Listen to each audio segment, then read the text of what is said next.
ដែលលំហាត់ទី7ហ្នឹងគឺគេថាក្នុងធម្មជាតិតុងដែរមានអ៊ីសូតូប2គឺតុងដែរមានមហាតនចំនួន63និងចំនួនប្រូតូនរបស់វាគឺ29ដែលមានភាគរយរបស់វាគឺស្មើនឹង69.2%និងតុងដែរមួយទៀតគឺវាមានមហាតនចំនួន65និងលេខលំដាប់របស់វាចំនួន29ដែលវាមានភាគរយរបស់វាគឺស្មើនឹង30.8%ហើយគេឲ្យយើងកណនាមហាតនរបស់កណនាមហាតនមធ្យមរបស់វាដែលក្នុងការកណនាមហាតនមធ្យមរបស់វានេះគឺយើងអនុវត្តរូបមន្តមហាតនមធ្យមស្មើនឹងមហាតននៅរបស់អ៊ីសូតូបទី1គុណជាមួយនឹងគុណជាមួយនឹងភាគរយនៃ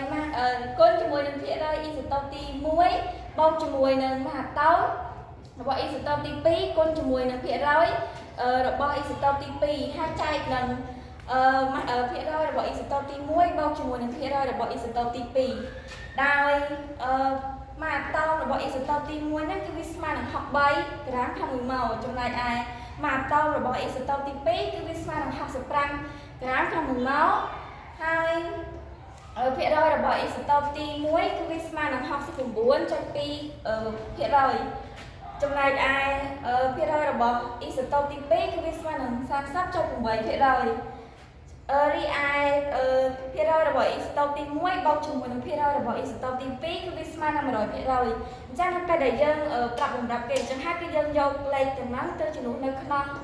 រូបមន្តរបស់យើងអញ្ចឹងយើងបានមហាតនមធ្យមស្មើនឹង63គុណនឹង69.2បូកជាមួយនឹង65គុណនឹង30.8ចែកនឹង100អញ្ចឹងនៅពេលដែលយើងកណនាវាទៅគឺយើងឃើញស្មើនឹង64ប៉ុន្តែ